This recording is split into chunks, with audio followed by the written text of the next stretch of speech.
নিজেদের মধ্যে যে আমল নেই ওই আমলগুলো অন্যদের করতে বলে, এই জন্য তো সমাজের পরিবর্তন হয় না। আমার আল্লাহ বলেছেন ইয়া আইয়ুহাল্লাযীনা আমানু লিমা তাকুলুনা মা লা তাফআলুন, ও ঈমানদাররা এমন কোন কথা বলে না যেই কথার সাথে তোমার কাজের মিল নেই। কথাটা কার? আল্লাহর কথা। কাবুরা মাকতান ইনদাল্লাহি আন তাকুলু মা লা তাফআলুন, ও বান্দারা শুনে নাও, আল্লাহর কাছে এটা অত্যন্ত অপছন্দের যে তোমরা যা বলো তা তোমরা কাজে করো না। আল্লাহর কাছে এটা অত্যন্ত অপছন্দের। ওয়াজ করি বেড়াবেন, ওয়াজ শুনলে বহুত ফায়দা, আর নিজে এসে বৈশিক কাঠি মেঠি চলে যাবেন। শয়তান তো আপনার পিছনে তিনটে লেগে আছে। শয়তান লেগে আছে মানে কি আপনি শয়তান হয়ে বসে আছেন, ঠিক না? এই জাতীয় শয়তানগুলো মুক্ত করতে চাই বাংলাদেশে। এরা আবার ফতোয়া দেয় কবির বিন সামাদ স্টেজে, ও কেন স্টেজে উঠবে? তুই কোরআন শরীফ তুই শিখেছিস, আমরা শিখিনি? খালি শুধু তুমি বলতে পারবে আর আমরা বলতে পারবো না? তুমি বড় আল্লাহর ওলি, তুমি ফতোয়া দিয়ে বেড়াও এ না জায়েজ, ও হারাম, এর ভালো না, ও ভালো না। এক হুজুর আছে এমনি পাগড়ি ঝুলাই দেয়, ও কোনে কোন হাদিসে পেয়েছে আল্লাহ সেই ভালো জানে।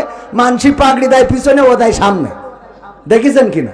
দিয়ে মুহিব খান খারাপ, কলরব খারাপ, চরমনা খারাপ, আটরশি খারাপ, জামাত খারাপ, হেফাজত খারাপ, আমলিক খারাপ, বিএনপি খারাপ, পীর সাহেব খারাপ, মুরিদ খারাপ, মওদুদি খারাপ, সাইদি খারাপ, সব খারাপ, ও একা ভালো। কথা কয় না? আছে না নাই?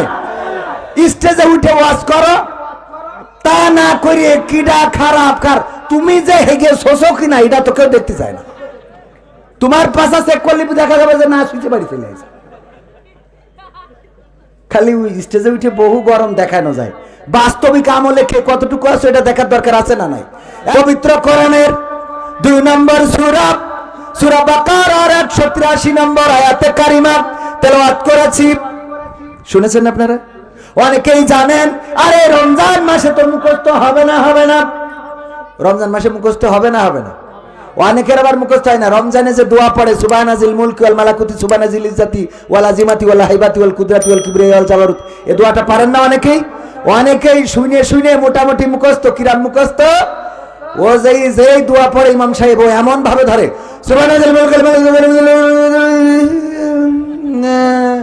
রূহ, প্রথমে এমন ভাবে ধরে মনে হয় ও পড়ি একবার যশোর পার করতেই দেবে, তারপরে যে মাঝখানে দিয়ে ছাওয়া নাম নেই,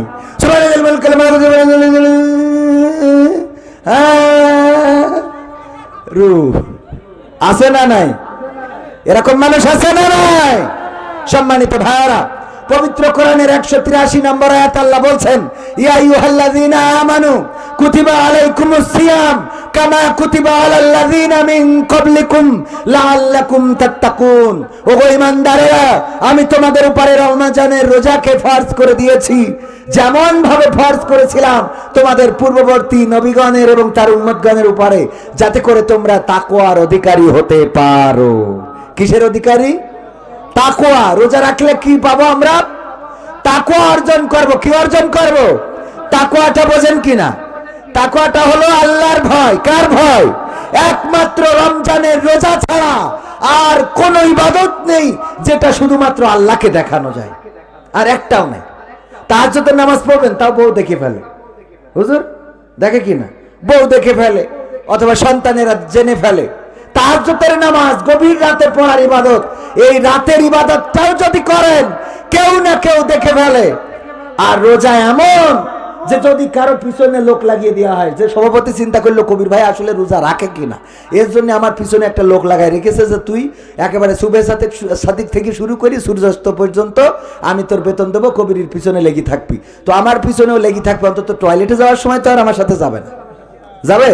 তাহলে ওখানে যাই বদনা ধরি যদি চুমুর মারি দিই, আর কেউ দেখার লোক আছে? ওখানে দেখার লোককে আল্লাহ ছাড়া আর কেউ দেখতে পাবে? এই জন্য রমজানের রোজাটা আল্লাহর নবী বলছেন এটা আল্লাহর জন্য, এবং এর পুরস্কার আল্লাহ হাদিসে কুদসিতে এসেছে, আল্লাহ বলেছেন পুরস্কার আমি নিজে হাতে দেব। বলেন সুবহানাল্লাহ। সেই রমজানের রোজা রাখতে রাজি আছি তো আমরা? রাখবো কারা কারা? দুটি হাত তুলে দেখান। নারায়ে তাকবীর, লিল্লাহি তাকবীর। রমজানের আগমন, রমজানের আগমন, আহলান সাহলান, আহলান সাহলান। মাহে রমজান, আমরা রমজানের আগমনটাকে বরণ করে নেব। রোজার মাস আসে মানুষের গুনাহ হালকা করে দেওয়ার জন্য। রোজার মাস আসে রোজা ডেকে ডেকে যেন মানুষকে বলে দেয় যে পারো। শুধু তাই না, হাদিস আছে আল্লাহ রাসূল মসজিদ নববীর মেহরাবের উপরে প্রথম সিঁড়িতে পা দিলেন, দেওয়ার পরে বললেন আমিন। দ্বিতীয় সিঁড়িতে পা দিলেন, বললেন আমিন। তৃতীয় সিঁড়িতে পা দিয়ে বললেন আমিন।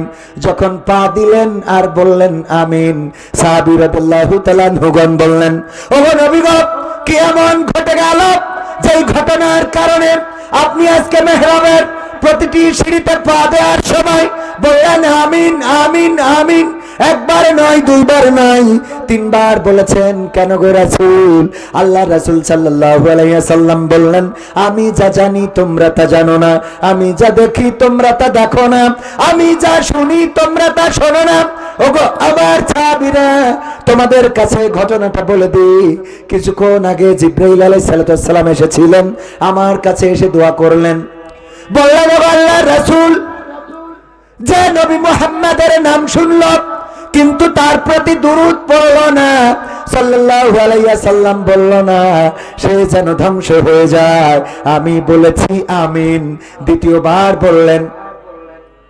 এই এই পাঞ্জাবি পরা ওরা উঠছে কেন? দুই একজন, হ্যাঁ, পাঞ্জাবি পরা কেউ উঠতে পারবে না। হুজুর মার্কা লোকগুলোর জন্য কেউ না ওঠে। সব জায়গায় পরিবেশ নষ্ট করে এরা। আর ওরা আবার ওয়াজ শুনবে যে এখানে বসে থাকলে বহুত ফায়দা। ওরা বলবে বলে ওরা কাটি মেথি চলে যাবে। শার্ট পরা প্যান্ট পরা সব বসে আছে, আর টুপি পরা সব উঠে চলে যাচ্ছে। দাঁড়ায় আছে যুবকদের তাকায় দেখো দিন, কত ইয়াং ফুলা পান, একটাও নড়তেছ না ওখান থেকে। তোমরা চলে যাবা তা আসো কেন? হ্যাঁ, আসার দরকার কি? পরিবেশ নষ্ট করে। প্রায় জায়গায় এই ঘটনাগুলো দেখি।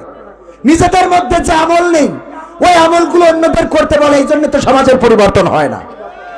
আমার আল্লাহ বলেছেন, ইয়া আইয়ুহাল্লাযীনা আমানু লিমা তাকুলুনা মা লা তাফআলুন। ওগো ইমানদাররা, এমন কোন কথা বলে না যেই কথার সাথে তোমার কাজের মিল নেই। কথাটা কার? আল্লাহর কথা। কাবুরা মাকতান ইনদাল্লাহি আন তাকুলু মা লা তাফআলুন। ওগো বান্দারা, শুনে নাও, আল্লাহর কাছে এটা অত্যন্ত অপছন্দের যে তোমরা যা বলো তা তোমরা কাজে করো না। আল্লাহর কাছে এটা অত্যন্ত অপছন্দের। ওয়াজ করি বেড়াবেন, ওয়াজ শুনলে বহুত ফায়দা, আর নিজে এসে বসে কাটি মেথি চলে যাবেন। শয়তান তো আপনার পিছনে তিনটে লেগে আছে। শয়তান লেগে আছে মানে কি আপনি শয়তান হয়ে বসে আছেন, ঠিক না? এই জাতীয় শয়তানগুলো মুক্ত করতে চাই বাংলাদেশে। এরা আবার ফতোয়া দেয়। কবির বিন সামাদ স্টেজে, ও কেন স্টেজে উঠবে? তুই কোরআন শরীফ তুই শিখেছিস, আমরা শিখিনি? খালি শুধু তুমি বলতে পারবে আর আমরা বলতে পারবো না? তুমি বলো আল্লাহর ওলি, তুমি ফতোয়া দিয়ে বেড়াও।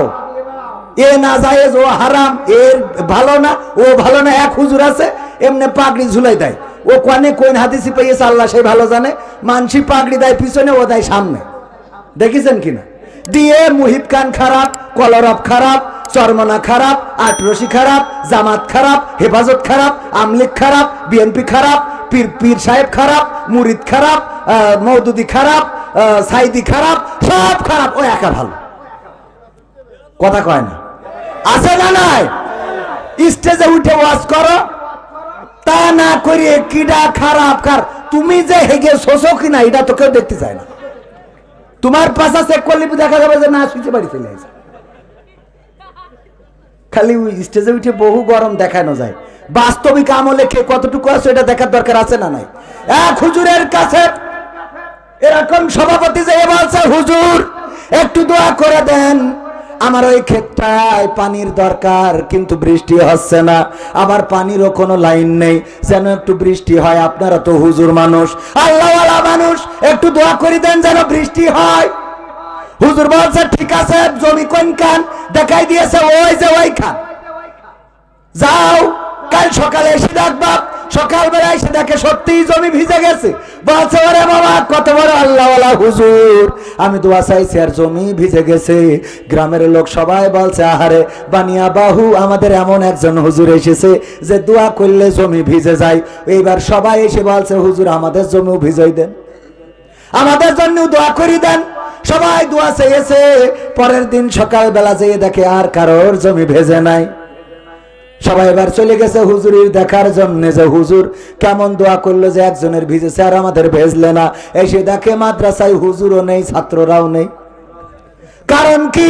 কারণ হলো হুজুর ওই জমি দেখে নিয়ে ওই দিন রাত্রি ছাত্রদের নিয়ে যেয়ে কলস ভরি ভরিতে জমি ভিজাইছে। কারণ ও বুঝতে পেরেছে আমার দোয়ার দৌড় কতটুক, ও কলস ভরি ভরি ভিজাইতে হয়েছে। এখন গ্রামের লোক সব যখন দোয়া চাইছে দেখে এখন যদি আমি গড়ে দোয়া করতে থাকি তাহলে আমার আর পড়ানো হবে না, এই কলসির পরে থাকা লাগবে। ঠিক না ঠিক? কত বড় আল্লাহওয়ালা, খালি বাহ্যিক ভাবে দেখানো যায়। আল্লাহওয়ালা তাকওয়াবান। তুমি যদি বড় আল্লাহওয়ালা হও দোয়া করো দেখি কবির বিন সামাদ এখন মরি যাক, তুই দোয়া কর আমি মরি যাবো, তোর দোয়া যদি এখন মরি যায় বুঝবো তুই বড় ধরনের ওলি। ঠিক না ঠিক? আর তোর দোয়া যদি আল্লাহ না শুনে তা তোর আমি থুড়া কেয়ার করি। ভালো কথা বললি শুনবো, খারাপ কথা বললি মানবো। সমাধান খুঁজে খুঁজে ক্লান্ত হয়েছো যারা, সমাধান যদি পেতে চাও সব পথ গিয়ে ভুলে কোরআন দেখো খুলে, সমাধান যদি নিতে চাও।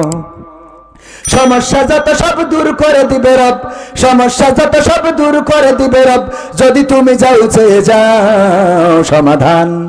সমাধান খুঁজে খুঁজে ক্লান্ত হয়েছো যারা, সমাধান যদি পেতে চাও সব পথ গিয়ে ভুলে কোরআন দেখো খুলে, সমাধান যদি নিতে চাও।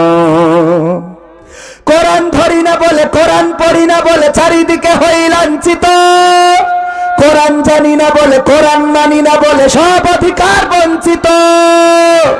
ঠিক না ঠিক? কোরআন ধরি না বলে, কোরআন পড়ি না বলে চারিদিকে হই লাঞ্ছিত, কোরআন জানি না বলে, কোরআন মানি না বলে সব অধিকার বঞ্চিত।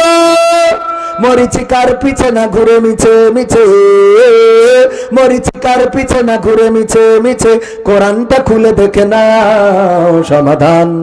সমাধান খুঁজে খুঁজে ক্লান্ত হয়েছো যারা, সমাধান যদি পেতে চাও সব পথ গিয়ে ভুলে কোরআন দেখো খুলে, সমাধান যদি নিতে চাও।